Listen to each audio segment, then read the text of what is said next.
Good morning, hockey fans, and welcome to the Scoreboard, your morning report. Yes, your morning report. Oh, that's a little too tight. Let's go back a shot here. Okay, morning report. In the NHL last night, Tuesday, November 20th, Florida won at Toronto 2 in a shootout. Leafs came through a win over the second place Florida Marlins. Islanders 4 at Jersey 5, Carolina 4, Flyers 1, Dallas shut out Winnipeg 2-0, 3-2 Nashville over Pittsburgh overtime, Minnesota 3-1 over St. Louis, Chicago 4 over Seattle 3, Arizona 3 at Tampa Bay 1, and a couple of our Western Province teams, Edmonton Oilers 5-4 over Vegas in a shootout, and those Vancouver Canucks who are having a great year, 3-1 over at Anaheim.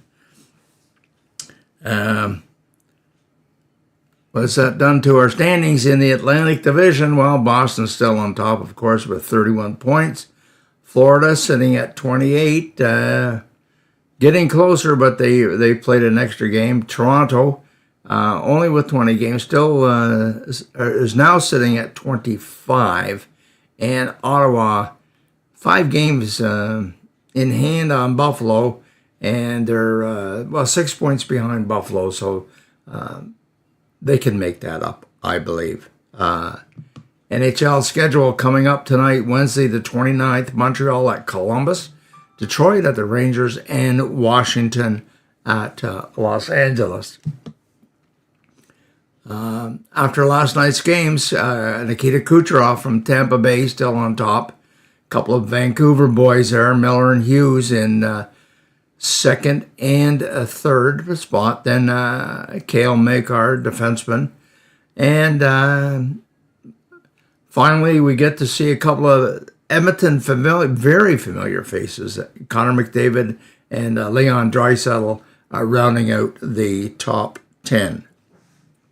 A little closer to home, last night in the CCHL, Carleton Place overtime winners over Pembroke 4-3, and Hawkesbury rang up the big numbers over Nepean 9-4. Tonight, Navan's at Kempville, 7 o'clock start, and Renfrew's at Ottawa. And tomorrow night, regular Thursday night, at the Lumley, Smith Falls is at Cornwall. The Battle of the Giants is taking place. Well, after those games last night, we can take a quick look at the standings here. None of the top 3 teams were involved in games last night. Smith Falls still leading the Robinson division. Pembroke edged 1 point closer last night. In the Iserman, Cornwall still on top. Navan tied with them, 35 points each. And then Hawkesbury, who's played 2 and 3 games more, respectively, edging closer, only 3 points behind. Looking at their NHL or CCHL leaders, well, after that big 9 points last night, 9 goals by the Hawks, Alex Fournier moved into the number 1 spot in the league, but he's played a couple more games, but he's got most points, and that's what it's all about. And Owen Watson from Brockville is still hanging in there. Well, that's it for your Wednesday morning report. We'll be back tomorrow with a combination of CCHL and NHL